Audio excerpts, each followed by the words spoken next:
Livro. Eu sou o número 4, capítulo 9. Todos os músculos do meu corpo estão flexionados, tensos. Henry salta através do batente, eu estou pronto para segui-lo. Posso sentir o tum-tum-tum no peito. As articulações de meus dedos estão brancas pela força com que seguro a estaca em chamas. Uma rajada de vento entra pela porta e o fogo dança em minha mão, subindo até o pulso. Não há ninguém ali. Henry relaxa e ri, olhando para o chão perto de seus pés. Lá, fitando Henry com um ar suplicante, vejo o mesmo Beagle que vi ontem na escola. O cachorro balança a cauda e bate com uma das patas no chão. Henry se abaixa e o afaga. Então o cão passa por ele e entra em casa com a língua pendendo da boca. O que ele está fazendo aqui? Pergunto. Conhece esse cachorro? Eu o vi na escola. Ele me seguiu por um bom tempo ontem, depois de ter me deixado lá. Solta a estaca e limpo a mão nas calças jeans, deixando nela um rastro de fuligem cinzas. O cachorro se senta aos meus pés e olha para mim cheio de expectativa, o rabo batendo barulhento no piso de madeira. Eu me sento no sofá e olho para os dois fogareiros. Agora que o excitamento da situação passou, minha mente retorna à visão e às cenas que testemunhei. Ainda posso ouvir os gritos, ainda vejo como o sangue brilhava sobre a relva banhada pelo luar. Ainda vejo os corpos e as árvores caídas, o brilho vermelho nos olhos das bestas de Mogadore, o terror nos olhos dos lorienos. Olho para Henry. Eu vi o que aconteceu, pelo menos o início de tudo. Ele move a cabeça em sentido afirmativo. Pensei que poderia ver, e ouvi sua voz. Estava falando comigo? Sim. Não entendo, eu disse. Foi um massacre. Era muito ódio que justificasse interesse apenas em nossos recursos. Devia haver mais do que isso. Henry suspira e se senta na mesinha de centro à minha frente. O cachorro pula em meu colo. Eu afago. Ele está imundo, com o pelo engordurado e duro.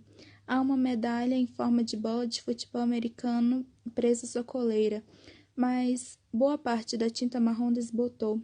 Eu a seguro entre os dedos e consigo ler o número 19 de um lado, o nome Bernie Kosar do outro. Bernie Kosar, digo, e o cão abana a cauda com mais vigor. Acho que esse o nome dele. Como aquele cara do pôster na minha parede. Deve ser alguém popular por aqui, acho.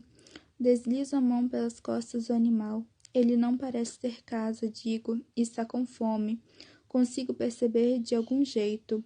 Henry assente. Ele olha para Bernie Kosar. O cachorro se estica. Apoia o queixo nas patas e fecha os olhos. Eu abro o isqueiro. Acendo a chama e o seguro sobre meus dedos, depois sobre a palma. Depois eu deslizo pela parte inferior do braço. Só sinto o ardor quando a chama está a 2 ou 3 centímetros do cotovelo. Não sei o que Henry fez, mas funcionou. Minha resistência aumentou. Fico me perguntando quanto tempo vai levar até eu me tornar inteiramente resistente. Então, o que aconteceu? Pergunto. Henry respira profundamente. Tive aquelas visões também, tão reais quanto se eu estivesse lá. Nunca havia me dado conta de quanto tudo foi terrível. Quero dizer, sei que você me contou, mas não entendia realmente a extensão dos acontecimentos até vê-los com meus próprios olhos. Os mogadorianos são diferentes de nós, sigilosos e manipuladores, desconfiados de quase tudo. Eles têm certos poderes, mas não são como os nossos. Eles são sociáveis e vivem bem nas cidades movimentadas. Quanto maior a população, melhor. Por isso você e eu ficamos longe das grandes cidades agora. Mesmo que viver em uma delas possa ser melhor para quem quer se perder na multidão. Eles também se perderiam e desapareceriam na multidão com grande facilidade. Eu escuto com interesse e atenção. Henry continua falando. Há cerca de um século, Mogadore começou a morrer, como aconteceu com Lorien, 25 mil anos antes. Eles não reagiram como nós, porém, não entenderam o que acontecia, como a população humana começou a entender agora.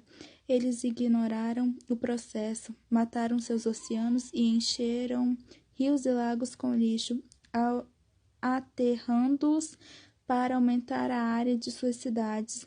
A vegetação começou a morrer, o que causou a morte dos herbívoros e depois dos carnívoros. Eles sabiam que precisavam tomar uma medida drástica. Henry fecha os olhos, mantendo-se em silêncio por um minuto. Sabe qual é o planeta habitado mais próximo de Mogadore? Ele pergunta finalmente. Sim, é Lórien, ou era pelo menos. Henry assente. Sim, é Lórien. E tenho certeza de que agora você sabe que eram nossos recursos que eles queriam.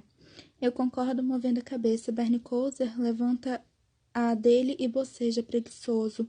Henry aquece no micro-ondas um peito de frango cozido, corta-o em tiras e leva o prato para o sofá, colocando-o à frente do cachorro. O animal come com ferocidade, como se não comesse há dias.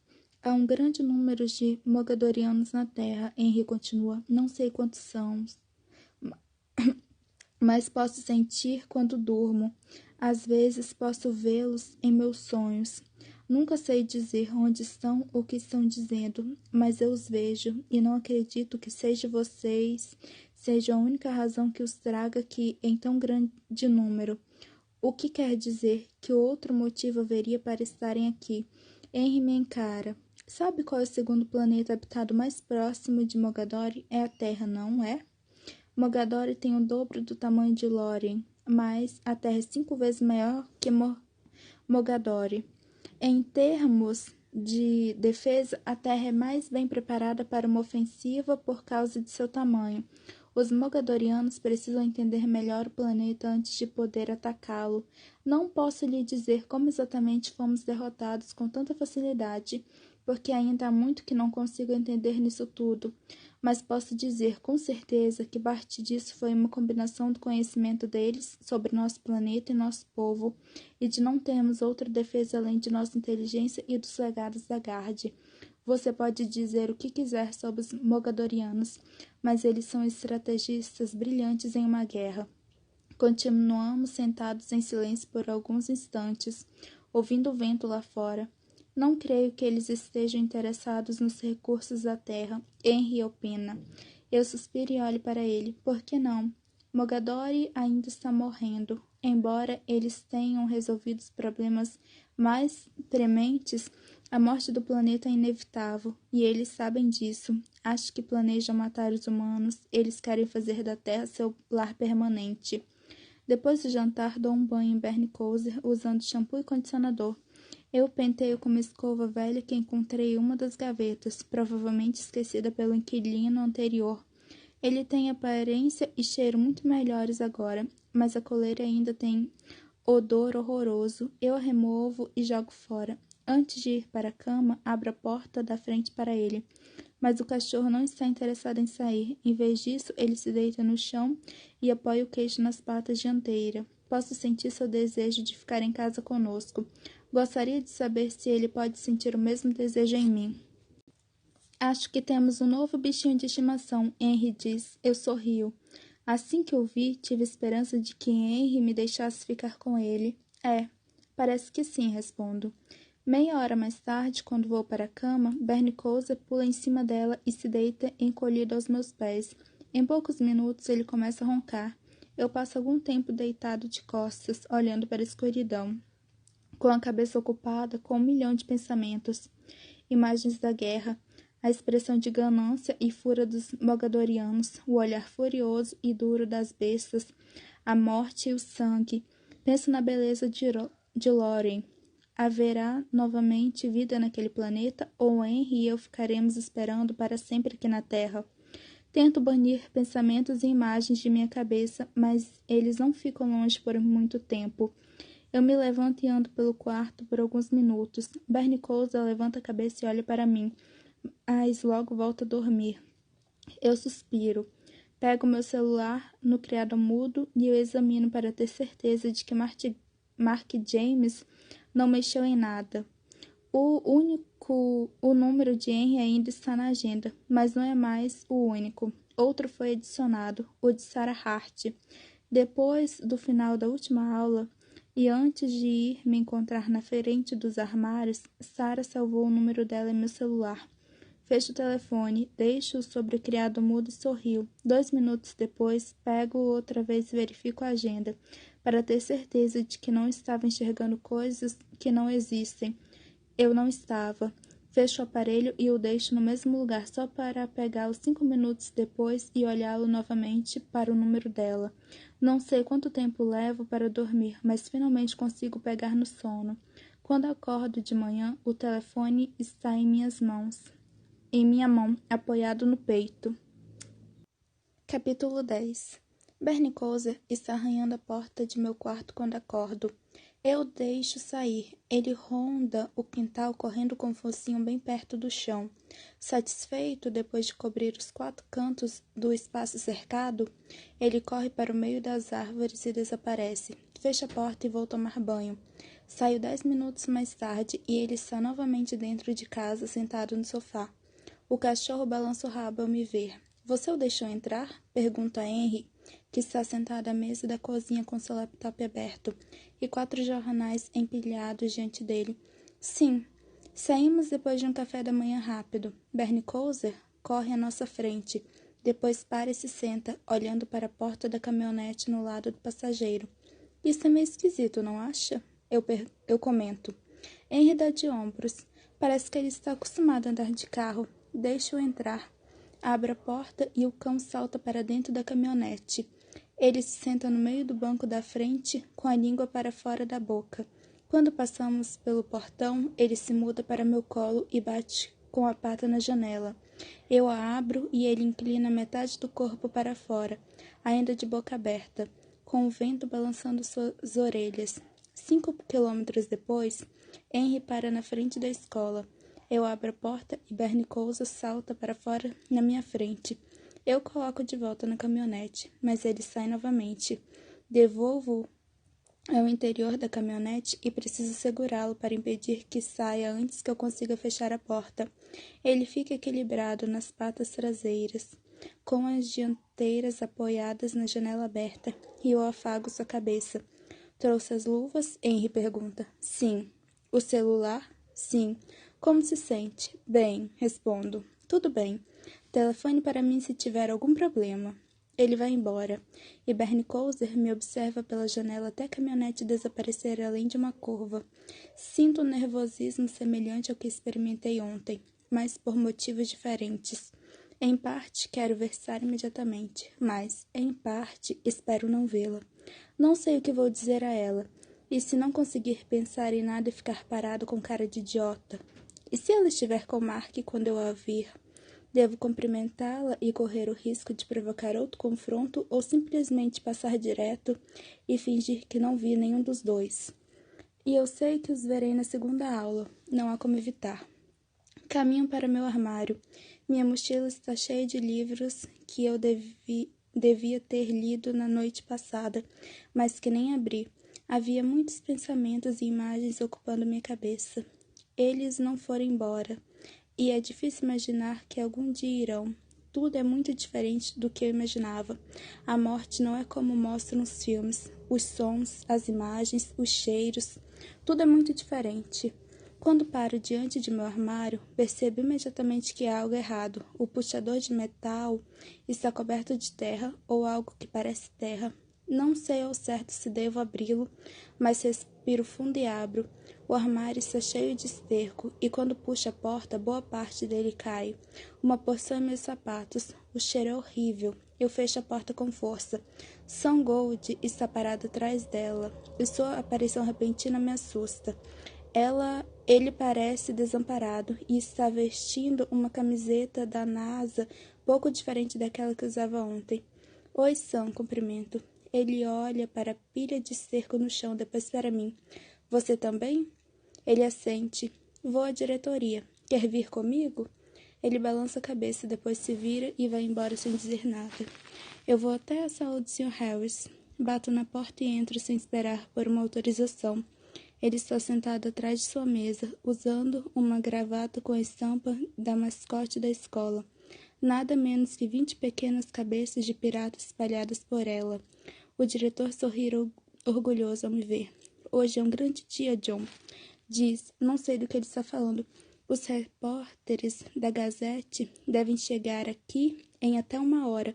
Primeira página. Então eu lembro. A grande entrevista de Mark para o jornal local. Deve ser muito orgulhoso, digo. E sou orgulhoso de todos e de cada um dos alunos de Paradise. O sorriso não desaparece de seu rosto. Ele se reclina na cadeira, entrelaçando os dedos e apoia a mão sobre a barriga. O que posso fazer por você? Só queria informar que meu armário está cheio de esterco esta manhã. Como assim, cheio? Cheio, Sr. Harris. Alguém encheu o armário de esterco. Esterco? Ele repetiu confuso. Sim. Ele ri. Fico chocado com sua falta de consideração e sou tomado pela raiva. Meu rosto fica quente. Vim até aqui informá-lo, para que o armário seja limpo. O armário de Sam Gold também foi recheado de esterco. Ele suspira e balança a cabeça. Vou mandar o Sr. Hobbs, o zelador, limpar seu armário agora mesmo. E farei uma investigação completa. Nós dois sabemos quem foi, Sr. Harris. Ele olha para mim com um sorriso paternal. Eu vou cuidar da investigação, Sr. Smith. É inútil argumentar. Por isso saio da diretoria e vou ao banheiro lavar as mãos e o rosto com água fria. Preciso me acalmar. Não quero usar as luvas hoje de novo. Talvez eu não deva fazer nada a respeito. Simplesmente esquecer o episódio? Isso vai pôr fim à provocação? Além do mais, que alternativas eu tenho? Estou em minoria, e meu único aliado é um aluno de 2º ano que tem 45 quilos e obsessão por extraterrestres. Bem, talvez não seja verdade. Talvez eu tenha outra aliada em Sarah Hart. Olho para baixo. Minhas mãos estão normais, não brilham. Saio do banheiro. O zelador já está removendo o esterco de meu armário, retirando os livros e os jogando no lixo. Passo por ele. Entro na sala e espero pelo começo da aula. A professora discute regras gramaticais, sendo o principal tópico a diferença entre tempos verbais e o uso do gerúndio. Presto mais atenção do que ontem, mas com a aproximação do final da aula vou ficando nervoso com a seguinte. Não porque posso encontrar Mark, mas porque posso ver Sarah. Ela vai sorrir para mim hoje outra vez? Acho que vai ser melhor chegar antes dela, de forma que eu possa me sentar e observá-la entrando. Assim saberei se ela vai dizer oi para mim antes. Quando ouço o sinal, saio da sala apressadamente e ando depressa pelo corredor. Sou o primeiro a entrar para a aula de astronomia. A sala se enche e Sam se senta ao meu lado outra vez. Pouco antes de o sinal soar, Sarah e Mark entram juntos. Ela veste camisa branca e calça preta e sorri para mim antes de se sentar. Eu sorrio para ela. Mark nem olha em minha direção. Ainda posso sentir o cheiro de esterco em meus sapatos, ou talvez o odor venha de Sam.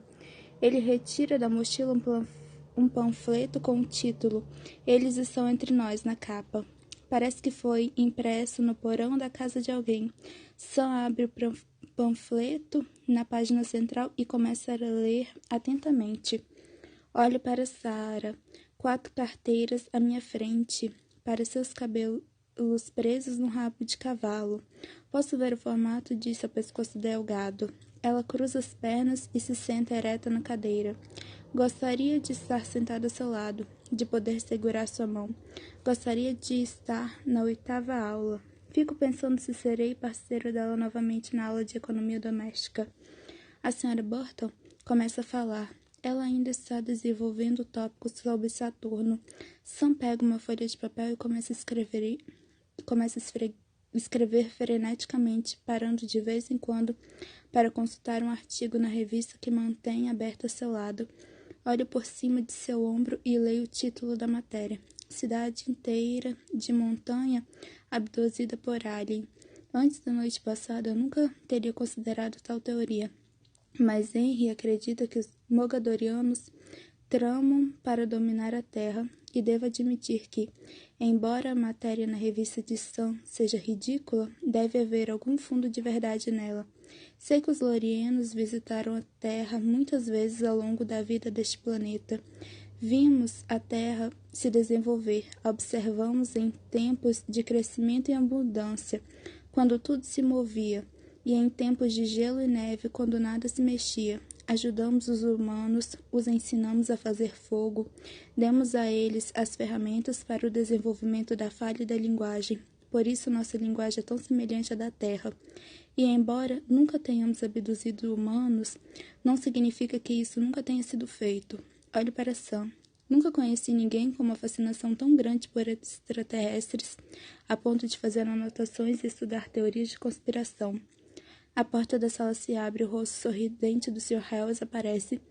Desculpe interromper, Sra. Burton, mas vou ter de tirar Mark da sala. Os repórteres do Gazette chegaram para entrevistá-lo.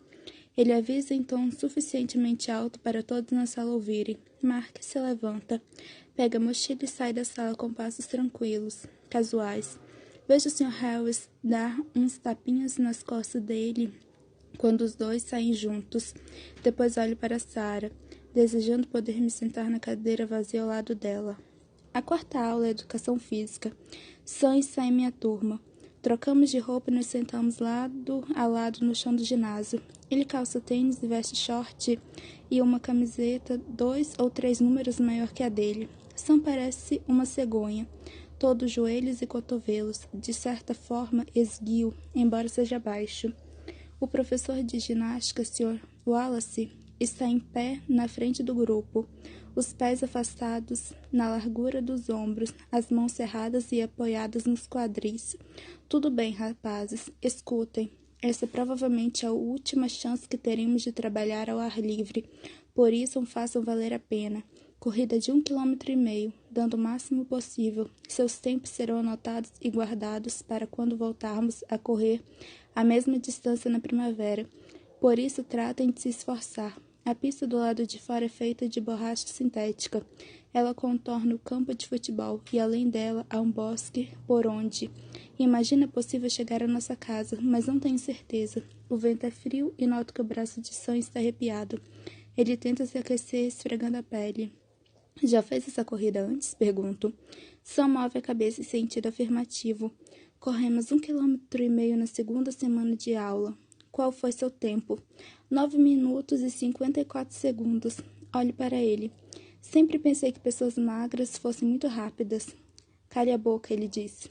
Corra ao lado de Sam, para o fundo do grupo. 4 voltas. É esse o número de vezes que temos de percorrer a pista para completar 1,5 km.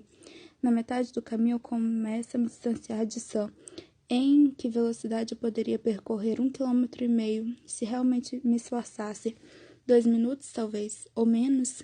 O exercício me anima, e sem prestar muita atenção, eu passo líder do grupo. Depois reduzo a velocidade, fingindo exaustão. E é então que vejo uma mancha marrom e branca saindo do meio dos arbustos, transpondo a estrada da arquibancada e correndo em minha direção. Minha mente está me pregando peças, eu penso. Desvio o olhar e continuo correndo. Passo pelo professor. Ele está segurando um cronômetro. Ele grita palavras de incentivo, mas está olhando para algum ponto atrás de mim, fora da pista. Sigo a direção de seu olhar. Estão fixos na mancha marrom e branca, e a mancha continua correndo em minha direção. Imediatamente as imagens do dia anterior voltam. As bestas mogadorianas. Haviam as pequenas também com dentes que brilhavam como lâminas afiadas. Criaturas rápidas cuja principal intenção era matar. Aumento a velocidade. Percorro metade da pista num tiro de velocidade, antes de olhar para trás. Não há nada atrás de mim. Deixei para trás o que me perseguia. 20 segundos se passam. Eu me viro para olhar para frente. E a coisa está bem ali, diante de mim. Deve ter atravessado o campo. Eu paro de repente e minha visão se corrige. É Bernie Kouser. Ele está sentado no meio da pista com a língua para fora, a cauda balançando. Bernie Kouser, eu grito. Você quase me matou de susto. Volto a correr em velocidade baixa e o cachorro corre comigo. Espero que ninguém tenha notado como fui veloz. Eu paro e me dobro ao meio, como se tivesse câimbras e dificuldade de respirar. Caminho durante algum tempo, depois corro sem me esforçar. Antes de terminar a segunda volta, 2 pessoas me ultrapassaram. Smith, o que aconteceu? Estava na frente de todo mundo. O Sr. Wallace grita quando passo por ele. Respiro com dificuldade, dando credibilidade à encenação. Eu tenho asma, digo. Ele balança a cabeça num gesto de desaprovador. E eu pensando que tinha um campeão estadual deste ano na minha turma. Dou de ombros e continuo correndo, parando de vez em quando para caminhar. Bernie Kousa continua comigo, às vezes andando, às vezes trotando. Quando começa a última volta, Sam me alcança e nós corremos juntos. Seu rosto está muito vermelho. Então, o que está valendo hoje na aula de astronomia? Pergunto. Uma cidade inteira de Montana abduzida por aliens? Ele sorri para mim. Sim, essa é a teoria, responde com certa timidez, como se estivesse constrangido. E por que uma cidade inteira seria abduzida? Sam encolhe os ombros, não responde. Não, é sério, insisto. Quer mesmo saber? Sim, é claro. Bem, a teoria é que o governo vem permitindo as abduções em troca de tecnologia. É mesmo? Que tipo de tecnologia? Coisas como chips para supercomputadores, fórmulas para mais bombas e tecnologia verde. Tecnologia verde para espécies vivas? Estranho. E por que os alienígenas querem abduzir humanos? Para nos estudar, sim. Mas para quê? Quero dizer, que motivo eles poderiam ter? Quando o Armagedon chegar, eles conhecerão nossas fraquezas e poderão nos derrotar com facilidade, expondo-as. Fico um pouco surpreso com a resposta, mas só por causa das cenas que ainda desfilam por minha cabeça desde a noite passada. Da lembrança das armas usadas pelos Mogadorianos e das bestas gigantescas. Não seria fácil para eles se já têm bombas e tecnologias tão superiores a nossas? Bem, algumas pessoas parecem acreditar que eles esperam que nós nos matemos antes. Olho para Sam. Ele está sorrindo para mim, tentando decidir se estou levando a conversa séria ou não. E por que eles iam querer que nos matássemos antes? Qual é o estímulo deles? Inveja. Inveja de nós? Da nossa beleza rústica? Sam ri. É, mais ou menos isso. Eu concordo movendo a cabeça. Corremos em silêncio por um minuto e percebo que Sam está enfrentando dificuldades, porque sua respiração é pesada.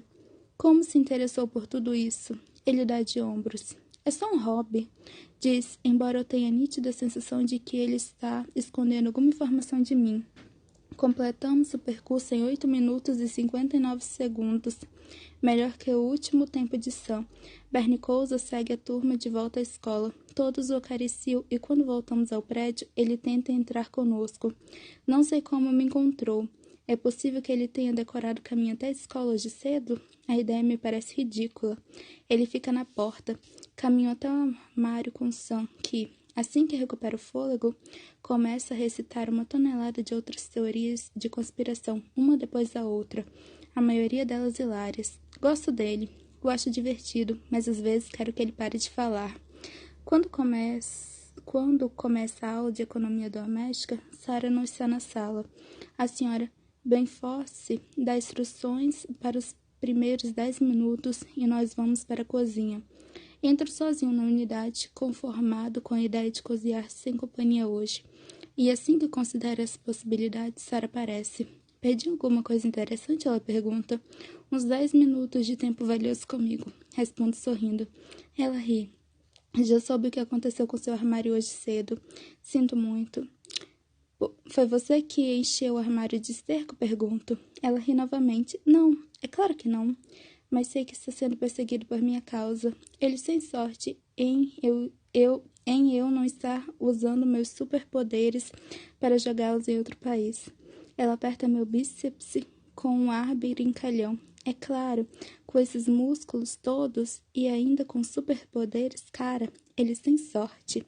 Nosso projeto do dia é fazer cupcakes de blueberry. Começamos a misturar a massa e enquanto trabalhamos, Sarah me conta sua história com Mark. Eles namoraram por 2 anos, porém, quanto mais tempo passava com ele, mais ela se afastava da família e dos amigos. Ela era namorada de Mark. Mais nada. Sabia que havia começado a mudar, adotando alguma das atitudes dele com as pessoas. Era cruel e crítica, julgava-se melhor do que os outros. Ela também começou a beber e suas notas caíram. No final do último ano letivo, os pais a mandaram passar o verão na casa da tia no Colorado. Quando chegou lá, Sarah começou a fazer longas caminhadas pelas montanhas, fotografando as paisagens com a câmera da tia. Ela se apaixonou pela fotografia e viveu o melhor verão de sua vida. Então percebeu que a vida era muito mais que ser líder de torcida e namorar o quarterback do time de futebol. Sarah voltou para casa, rompeu com Mark, deixou a equipe de torcida e prometeu a si mesma ser boa e gentil com todas as pessoas.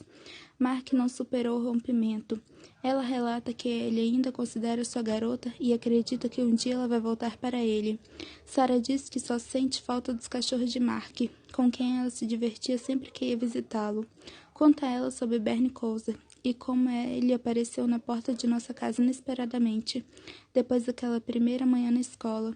Trabalhamos enquanto conversamos. Em um dado momento, eu abro o forno e retiro dali as formas de bolinhos sem usar luvas térmicas.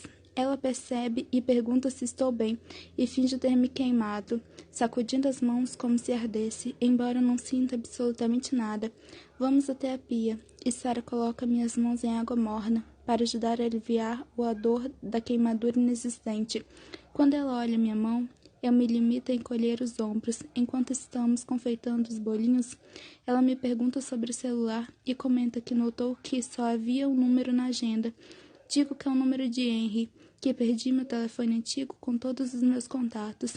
Ela me questiona se deixei uma namorada no lugar de onde vim. Respondo que não, e ela sorri, o que praticamente acaba comigo. Antes do final da aula, ela me fala sobre o festival que vai acontecer na cidade no dia do Halloween e diz que espera me ver lá, que talvez possamos nos encontrar e passar algum tempo juntos. Eu digo que sim, seria ótimo, e finge estar tranquilo, mesmo flutuando por dentro.